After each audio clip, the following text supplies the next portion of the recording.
It's March, and that means the best time of the sports calendar is here. March Madness, my absolute favorite time of the year for sports, brackets, the crazy upsets, picking who's going to win, betting, obviously, and everything else in between. I absolutely love it, and I have been going over just a ton of stuff, increasing my own knowledge / just wanting to know more. And so I thought everything that I have kind of researched recently and found with upsets, seedings, who's going to actually win it all, hey, let's put it into a video, make it a big one, and teach all the people and give them some info that I think would be helpful for their bracket this year. So I think let's just go ahead and start off.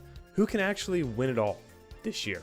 Who's actually the teams that have a realistic chance to take home the national championship trophy? Well, there's multiple criteria that a team has to fit for historical teams that have also fit that actually can win it all. First, you need to be top 21 in offensive efficiency and top 31 in defensive efficiency.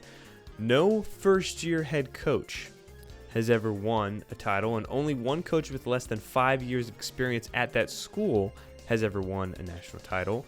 At least 3 teams from that conference need to be in the tournament, which is funny because last year the case was at least 4. There have never been a team with less than 4 in, and you had UConn, Creighton, and Marquette, and I believe that was it, and they ended up winning the title. So now that one's kind of lower, it's just only 3, and then this would only be a potential issue for Duke, but I don't think that's going to be the case. They'll have 3 for sure, and then they have to be at least top 12 in the Week 6 AP poll. Yes, that sounds weird, but historically teams that have been top 12 in there have finished because that's when a lot of the non-conference games finish. And so then you go into conference play, and it's like, hey, how did you do in non-conference? And that is kind of a slight indicator.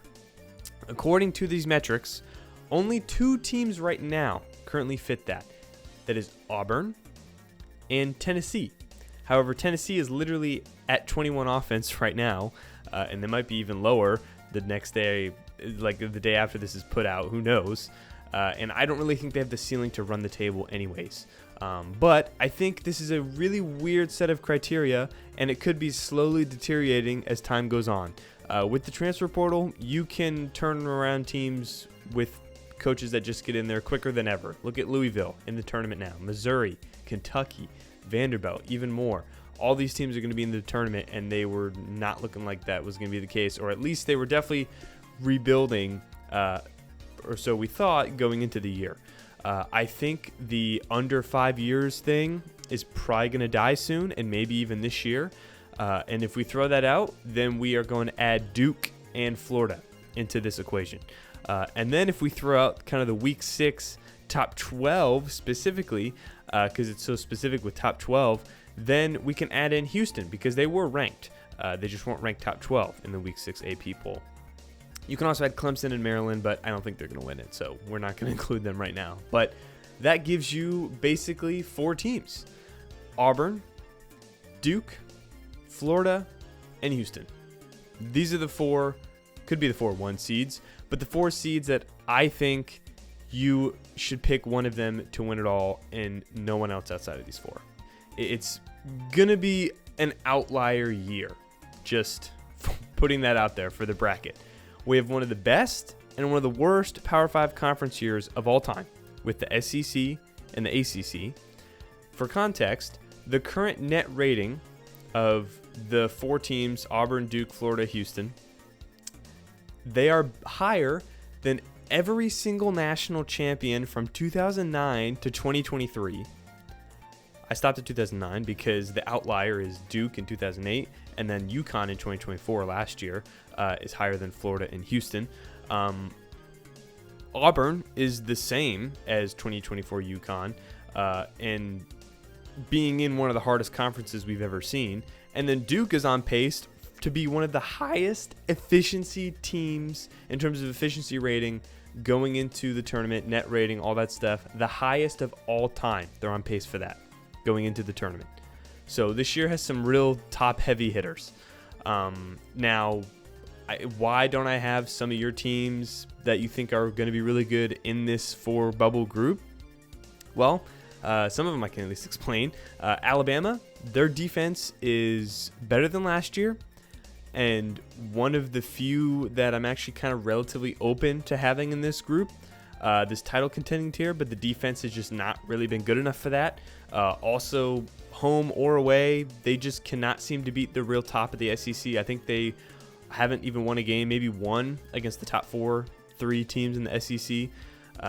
Their pace that they play at is also crazy. They play at the fastest pace, number 1 in the country, and being that high, you really got to control every single game, and you can't really adapt to different styles of play, which I think is very key for a national title team to do.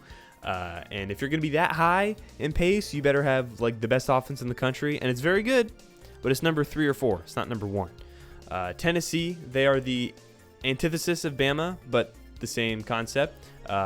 Their offense, I just don't think is good enough.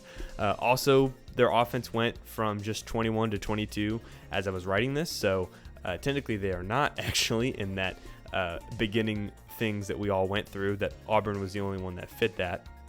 Plus, historically, teams that win, even if it's only by a few, they have a better offense than defense for teams that win it all, unless you have like a capable top 10 offense to help your number 1 defense, like 2013 Louisville or 2019 Virginia. Michigan State, I just don't think you can win the title shooting under 30% right now as a team from 3 and not having the number 1 defense, although it's very good. It's not number 1.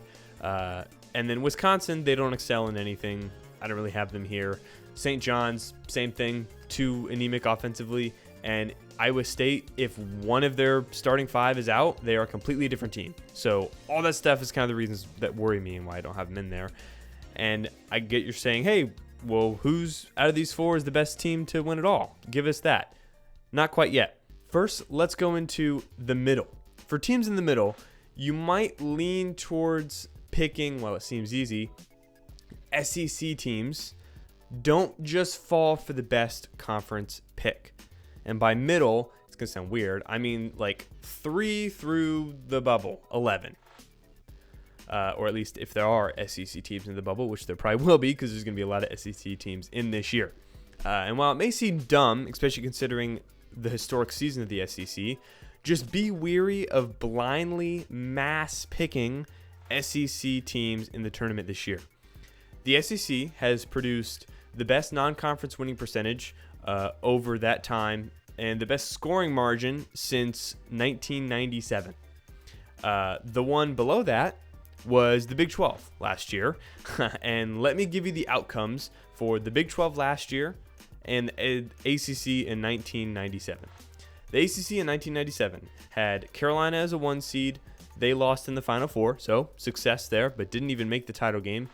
Duke is a 2 seed, second round. Wake Forest is a 3 seed, second round. Maryland is a 5 seed, first round. Virginia is a 9 seed, first round. And Clemson is a 4 seed, ended up making the Sweet 16. So 1997 ACC, no teams in the title game, 1 in the Final Four, 1 other one in the Sweet 16. So 2 total teams in the Sweet 16. The Big 12 last year, Houston, 1 seed, lost in the Sweet 16. Iowa State, 2 seed, lost in the Sweet 16. Every single other one lost in the second or first round.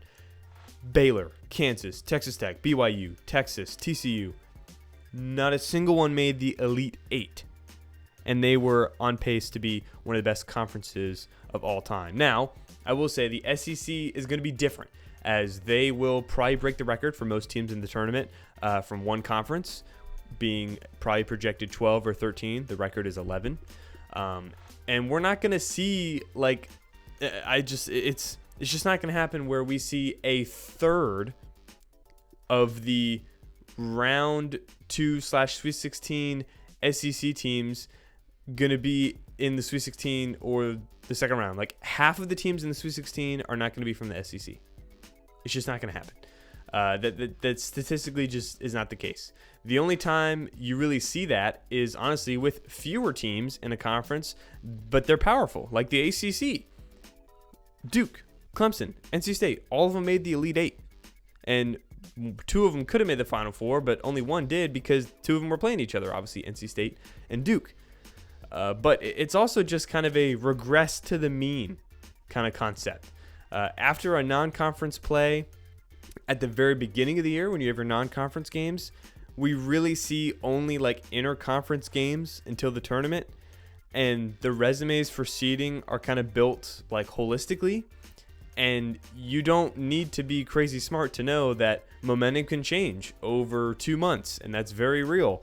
And there's no real bar to measure conferences against because they're not playing against each other. I think one example of this that could be good is Duke versus Illinois. Duke played Illinois recently and they annihilated them.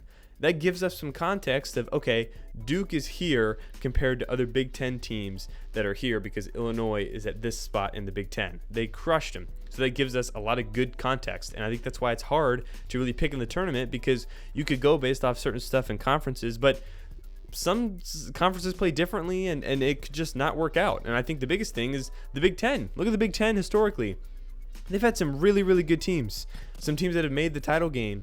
But unless it's like a great team or just Tom Izzo and Michigan State as a great coach, they just don't win the title. I mean, the Final Four and title games, they've been there, but they haven't won a title since a quarter century ago with Michigan State. And there are a ton of round 1 and 2 upsets and disappointments that have come from the Big Ten in recent memory. So I'd say over the just totality of the tournament, the better the league, the more likely they are to fall back down to the mean of ability. So yes, you're going to say, hey, you're going to see a lot of teams lose because they have so many, but that's the thing. Don't just go on any given game, say, okay, it's close, I'll pick the SEC, because then you're looking at your bracket, you have 10 SEC teams in the second round, and then half of those, even more, in the Sweet 16, and you're like, oh, shoot, I just did it. So that's the idea. In totality, look at it. Make sure you don't mass pick a conference that has a lot of teams in it like the SEC, because historically we've seen a lot of them come back down to the mean. But now, does that mean teams like Auburn can't win at all, or Bama and Tennessee or Florida can't make the Final Four, make the title game, or a lower SEC bubble school can't go farther than expected? No, that's not what that means.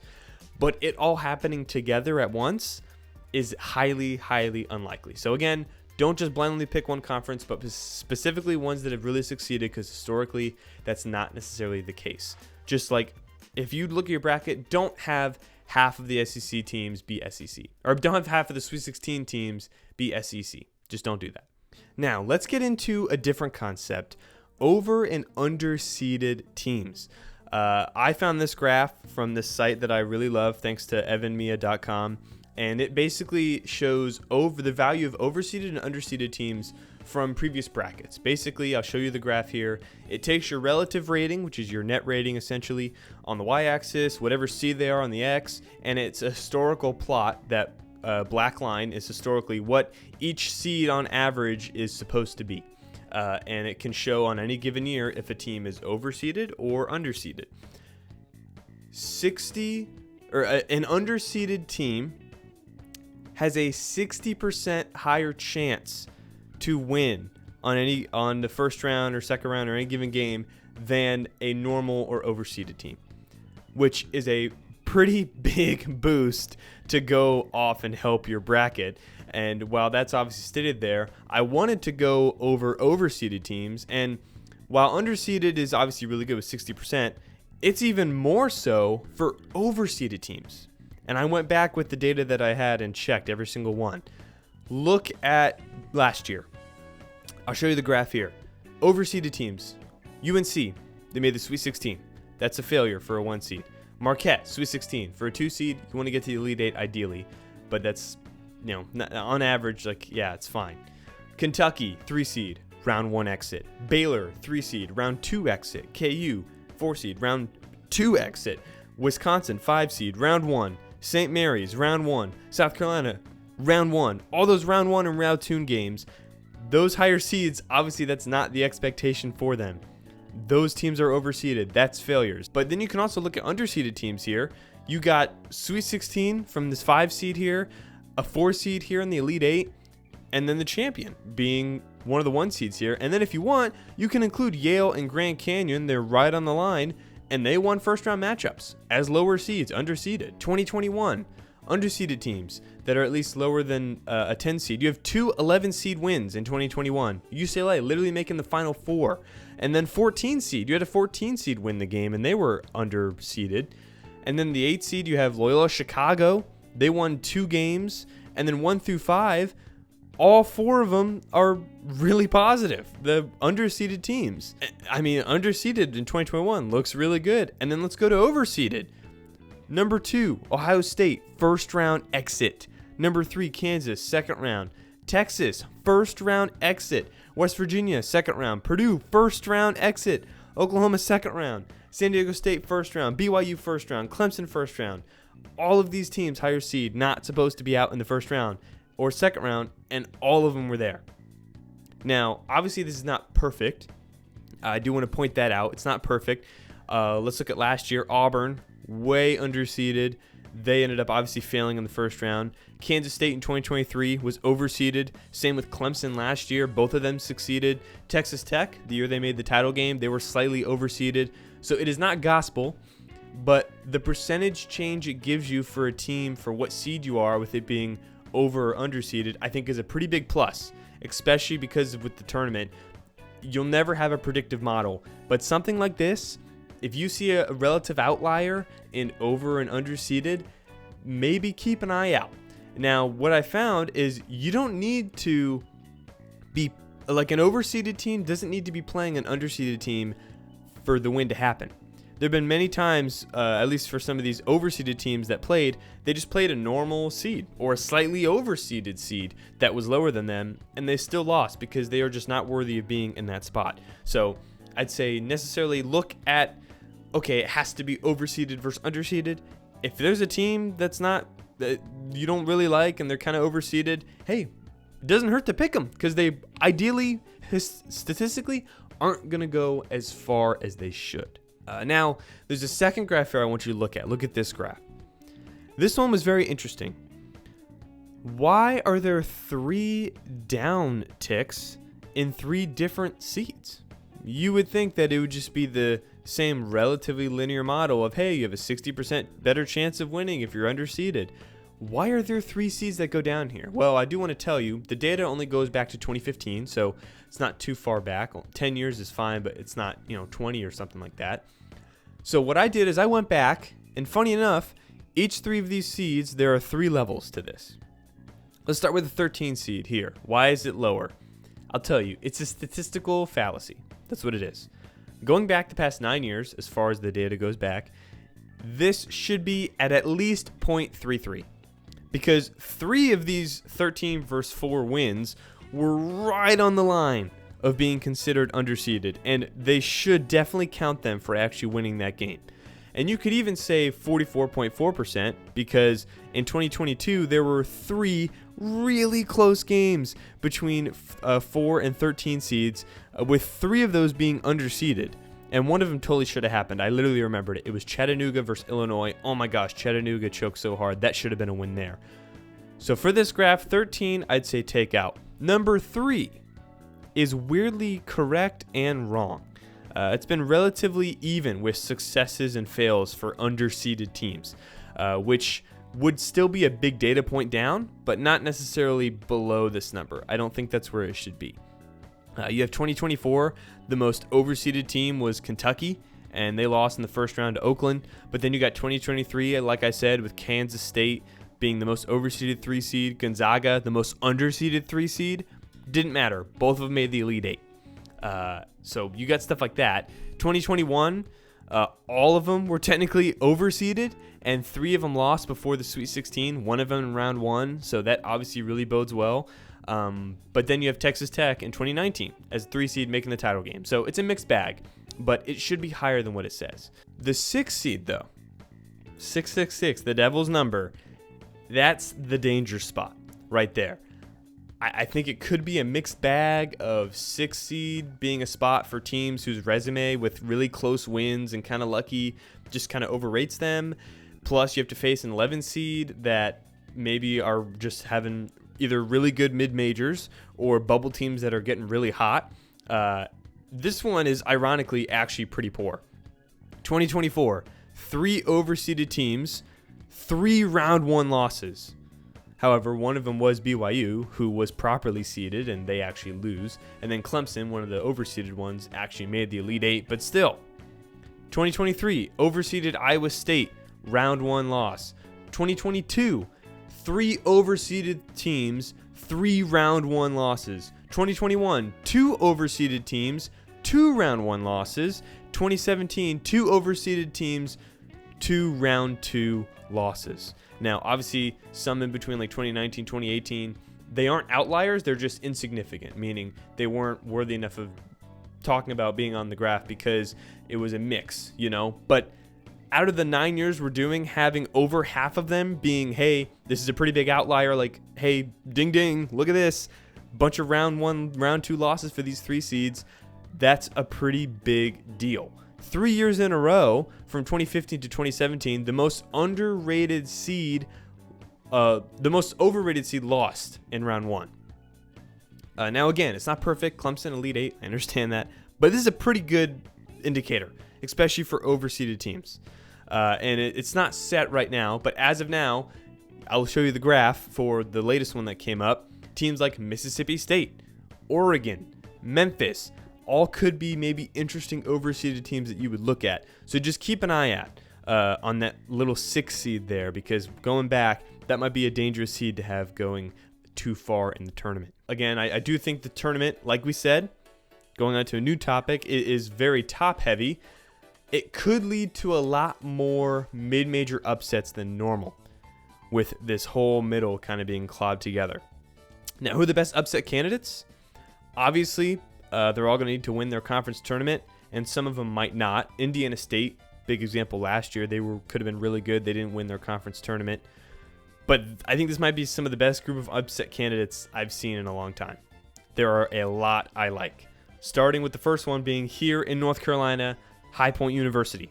They are a projected 13 seed. They have a top 25 offense in the country. Their closest recent 13 seed to have an offense like this was 2023 Furman, and they had a round 1 upset, and this High Point team is better than that Furman team. They have the nation's second longest win streak as I'm recording this. The defense is not ideal, but they allowed the least amount of 10-0 runs in the country. They don't lack in really any offensive area. They were great last year and just missed the cut, but they're even better than last year compared to this year. They're better right now than they were last year. And they're very balanced in their lineup. They have 3 guys averaging almost 14 points per game, point guard, shooting guard, and forward. They have a 7-footer in Justin Bodo, really ideal for different teams that are going to play. A former top 100 recruit at KU in Bobby Pettiford. And I'd say just keep an eye out where they are from Selection Sunday. Again, they just played Radford as I was recording this, got a really close win, and then I think they have the title game either tomorrow or the day after. So if High Point is in, I'd keep an eye out on them. There have been 7 13-4 upsets in the past 6 tournaments. Now, one of those years it didn't happen, so there have been multiple tournaments where 2 13 seeds beat a 4 in this recent tournament. So High Point, if they're a 13 seed, even if they were 12, I think I like them and I would keep an eye on them as well. Again, all projects who they play. I think for almost all these teams, it projects where they are. But High Point 13 seed looks really good. Another projected 13, but probably more so a 12 seed to watch, Yale from the Ivy League. They got a big upset win last year versus Auburn, who was one of the most underseeded teams ever according to the metrics. And they have dominated the Ivy League this year. They're even better this year than they were last year, and they literally won a tournament game.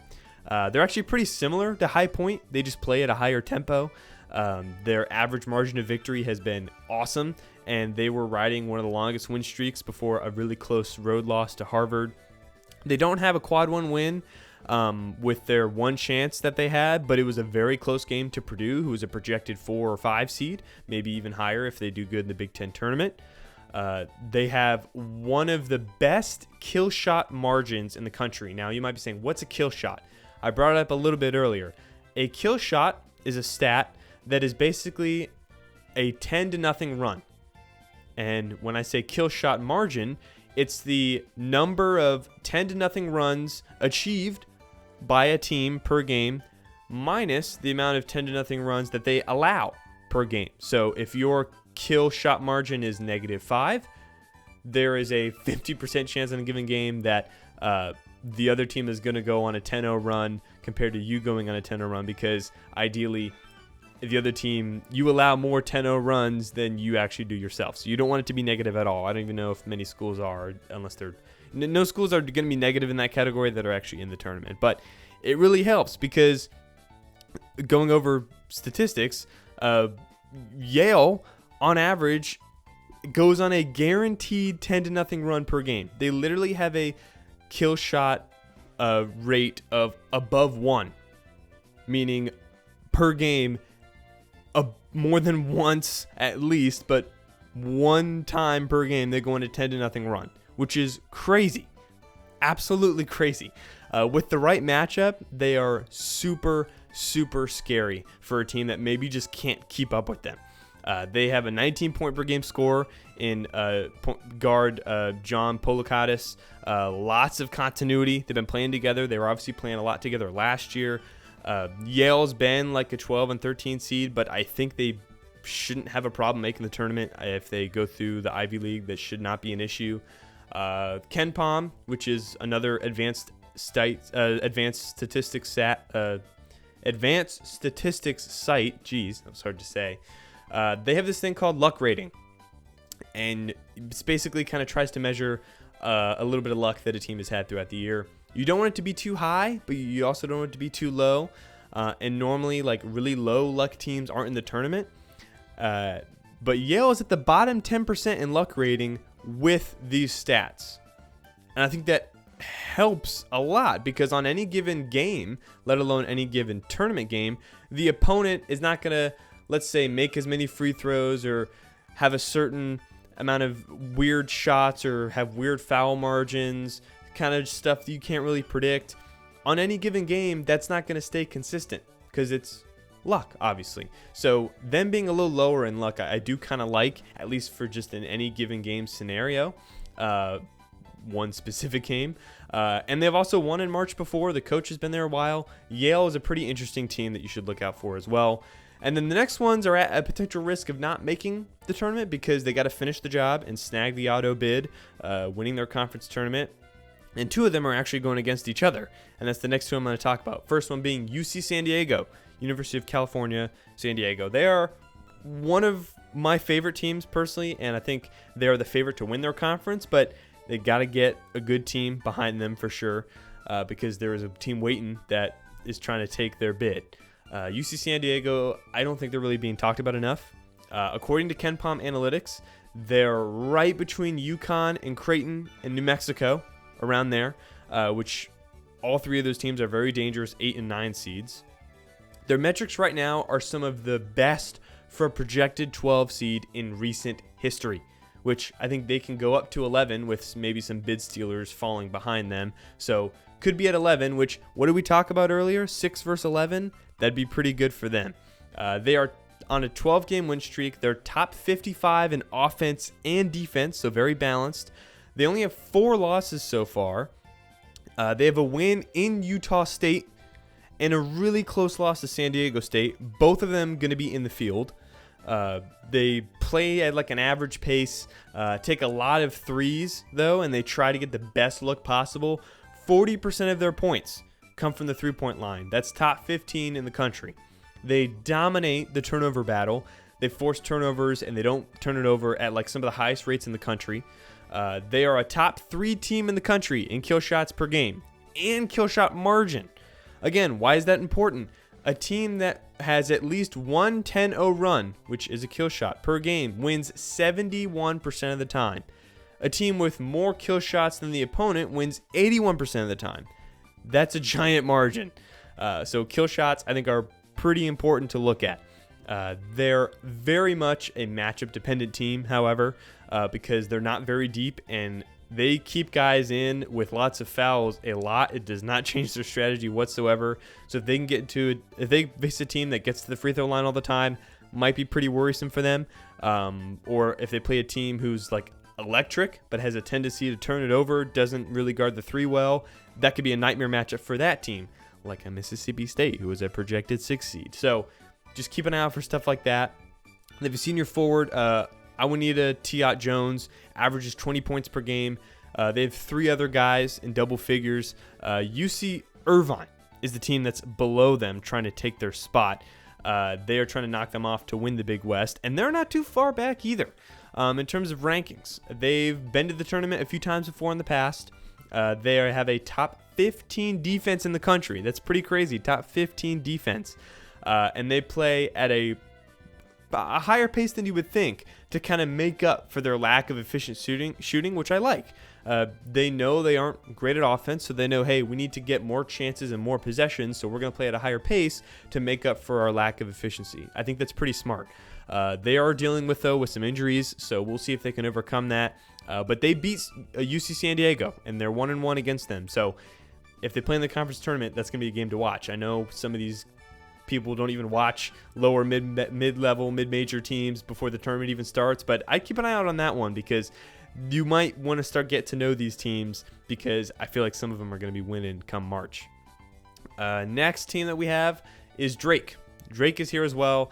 They are the closest thing to if you asked, hey, what if the best D2 team played in the NCAA tournament? That's Drake this year. Their previous head coach they had, Darren DeVries, he went to West Virginia. So Drake brought in Ben McCollum. This Drake team went to the tournament last year. Brought in Ben McCollum, who has 4 titles, national titles in Division II. Brought basically all his guys, not all of them, but a high majority of them from D2 over to D1, and they are threatening to be in the tournament again this year. So this is not the same Drake team as last year. Trust me, the logo's the same, the team is not. They are such a matchup check, though. Like, they play at one of the slowest paces in the country. This is like some Jim Boeheim type stuff. They do also have some good wins. They have wins over Kansas State and Vanderbilt. Vanderbilt going to be in the tournament this year. They allow the second least amount of points per game. So the second least points per game allowed on defense. I do think the competition obviously helps, but still great for them. But the offense is good. It's not the same as last year's or other teams on this list, but they really try and control the glass and take advantage of every single possession. They are 15th in the country in offensive rebound percentage. And with Drake, when you're looking at their numbers, you got to look at it from a percentage because all their total numbers, like rebounds per game, offensive rebounds per game, blocks per game, whatever, per game, are lower because of their pace. More time goes by before a shot goes up. So you have to look at Drake from a percentage-based standpoint, not just total numbers. And then I think for Drake, though, it really does depend on who they play. But they're a really fun story of D2 guys that are going to be in the tournament, ideally, unless Bradley, who's their main competitor, comes in and knocks them off, as they did beat them recently. If not, Drake should be in the tournament in a very interesting team of a bunch of D2 guys trying to win some games or at least a game in the NCAA tournament. And they are projected like 11, 12, 10, somewhere around there. Probably more 11 or 12. So we'll see what Drake has in store this year. Next is McNeese State. They are a dangerous team like last year. They have head coach Will Wade, former LSU head coach, who's going to get probably another big job soon. He's at McNeese State because he was fired for alleged recruiting violations. Went to McNeese, took a year off, went to McNeese State. This is the second year here, and they're in the tournament again, and they look like a dangerous team again. They had a bad matchup last year. Really faced a team I thought was really good. If they played Kansas, like instead of Gonzaga, easily would have picked them to beat Kansas for sure. They are number 1 in the country in kill shots. Yes, number 1.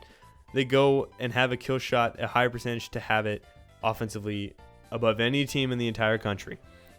They have 4 and almost 6 double-digit scores. They are even better from last year compared to this year.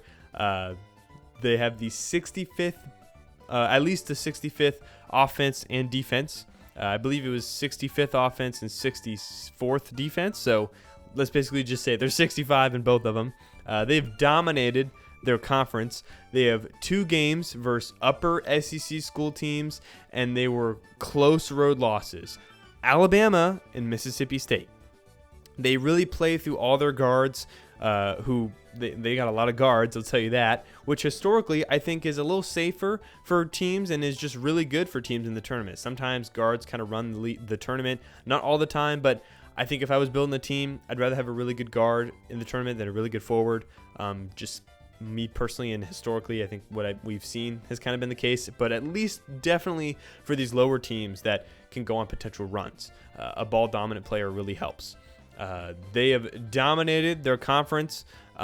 They control the offensive glass and almost force teams to take a lot more threes.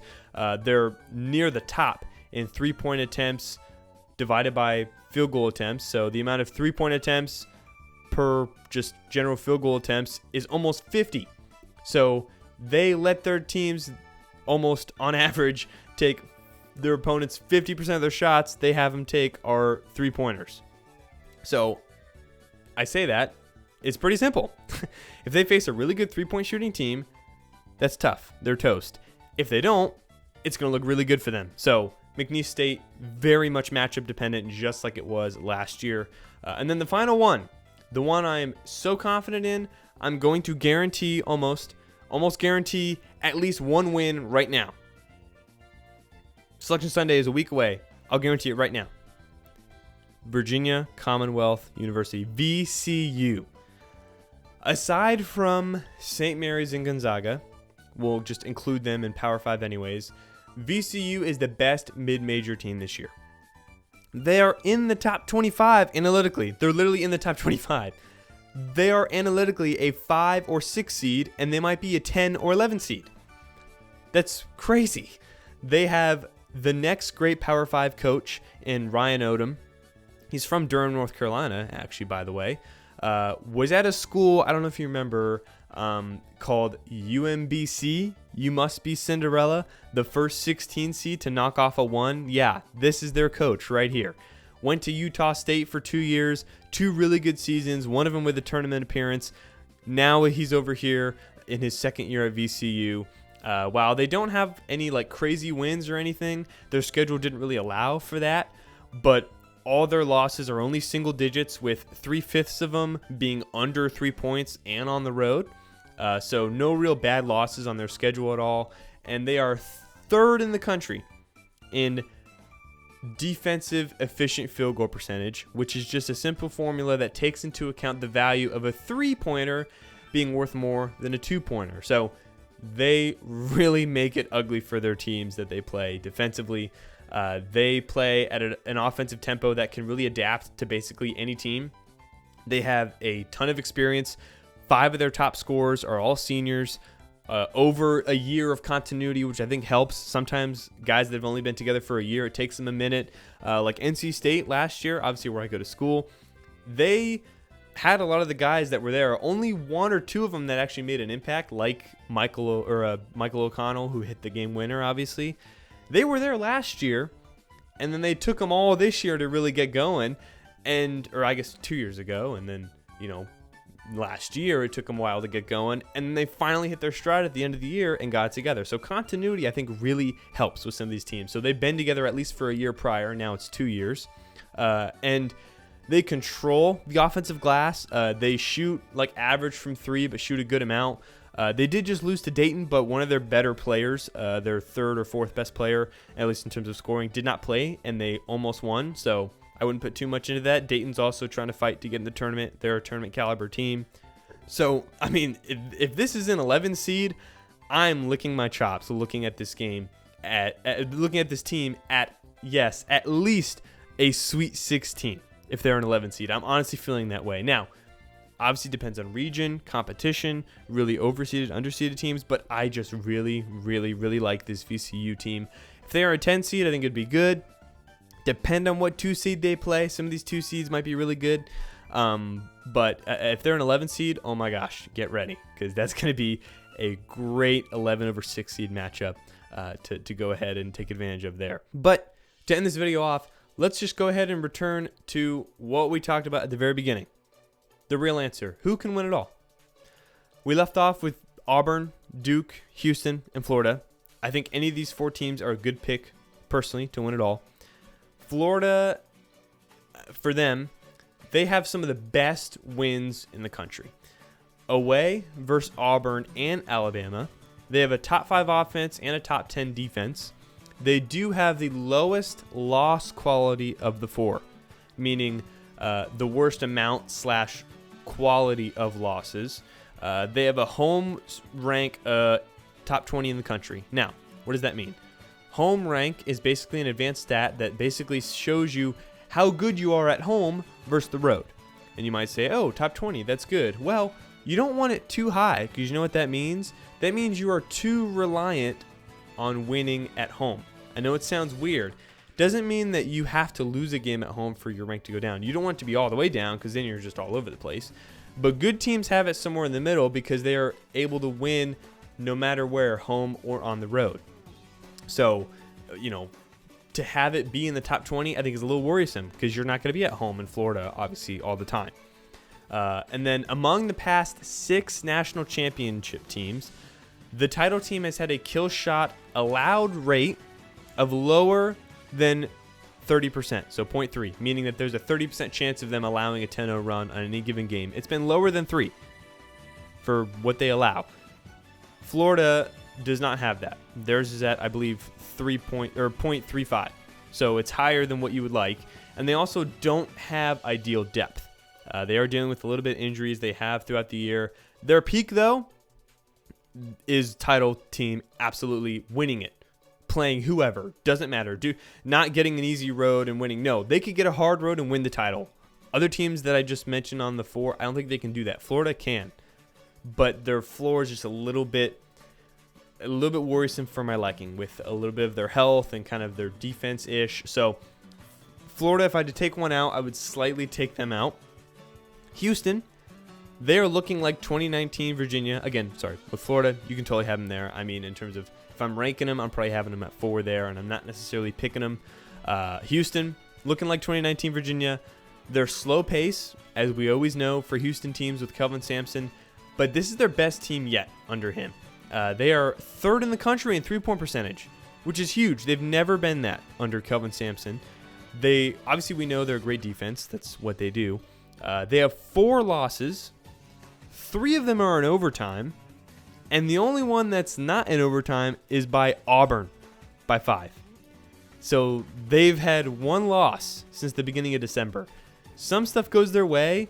They are probably talked about as right there with Duke and Auburn as the top 2, if those overtime losses just go their way. Only issue I've had with Houston, and I've always had it, is just their style of play, and if it can really win a title. It's a very high floor style of play. You're not going to go out too early. They, like last year, I think they totally could have made the Final Four. They played Duke in the Sweet 16, and their best player got injured, and they lost in a really close game. And then Duke played us, who we kind of knew what they were going to do. We obviously were doing a great run, we being NC State, and we were able to beat them. If we played Houston, I don't know if we would have beat them, to be honest. I really don't. I don't think so. If they were healthy and we played Houston in the Elite 8, that would have been super tough. So they obviously can make the Final Four. We've seen it before. But for winning a title, it just makes me a little worried. I don't know if they can really have that style of play win. They're very solid defending the 3, but not great.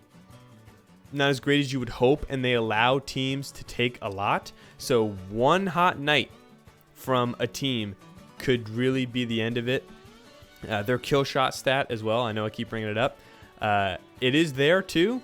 You have to have at least a 0.65 or higher margin of kill shots. So the 0.3 I just brought up, you have to have it be below that to win a title for what you allow. For what you do, for the kill shots you do, it has to be above 0.65. And Houston is at 0.6. So they are not there either. So then you get to the 2 big ones that I have. Normally what I do is I make 2 brackets for whatever region I'm in, and I just stick to those 2. Some of the leagues only make you do 1, then I just pick one. I'll join a bunch of different pools. I'll have 1 bracket for one bracket for the other. I normally make 2. I think 2 is a good amount because there's so much variability. I think it's cool to still have another bracket to lean on when you lose. Now, people who make 5, 6, 7, 8, they need to shut the hell up. Like you're not doing much when you have that many. But I think 2 is kind of a cap is what is good. And for me, I'm gonna have Auburn in 1 and Duke in the other. At least at this moment. Stuff can change with the conference tournaments, injuries. Right now, these are my top 2. Totally fine if you have the other 2 there as well, Houston, Florida, but these are my 2. Auburn was at the top initially, for sure. They have the best resume we've almost ever seen. So many good wins and one of the best conferences of all time this year. So that helps them a ton. They are 15-3 in quad 1, which is insane. Absolutely insane. They fit the kill shot stuff we talked about. So does Duke. They have the number 1 offense in the country. Now, defense is number 12, but you could say, hey, their defense is 12 because of what they're playing on a day-to-day basis or a week-to-week basis in the SEC, which could be the case. They have the Player of the Year candidate in Janai Broome, continuity, experience, looking for revenge from last year, so determination, a great coach in Bruce Pearl. They actually finish games. They seem perfect. The only thing is just they've had some injury issues, especially with Janai Broome recently, and they've been good without him, especially at times, but other guys like Denver Jones, a starter, has also been injured, or he's their 6th man, and you can win a game here or there without Janai Broome or Denver Jones, but winning the title and relying on them on the health does worry me in the playoffs. It's very possible, and I think if they are healthy, they are absolutely right there to win it all, but it does worry me a little bit. And then there's Duke, on pace to have one of the highest net ratings of any pre-tournament team all time. They are the only team with a top 5 offense and defense. They have the best player in the country and the future number 1 pick in Cooper Flagg. Literally the best effective field goal percentage defense. They are the tallest team in the country. They have the makings of the best and most dominant teams in the country. The only things for Duke, because statistically we already know, like, they're amazing.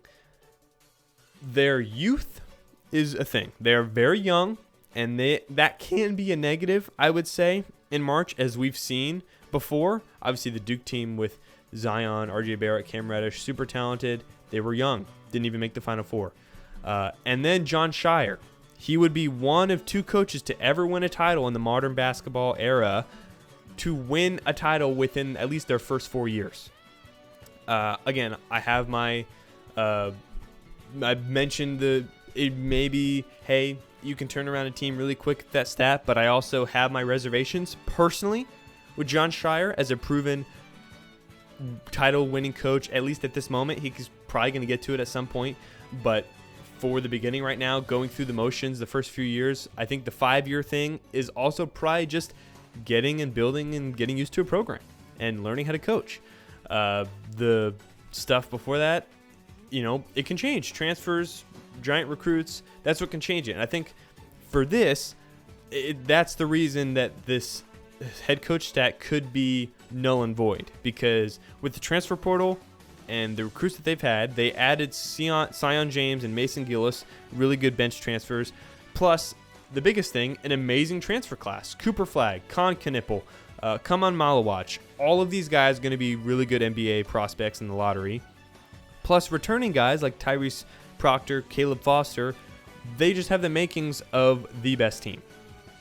But I will not reveal who I think is actually going to win until the bracket comes out, which is coming soon. I can't wait.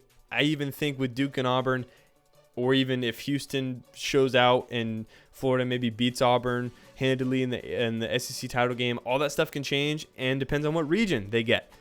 Some regions we think are really good and they have a tough time getting them. Some we think are bad and they bruise through, or the opposite. UConn had a really hard region last year. Didn't matter at all.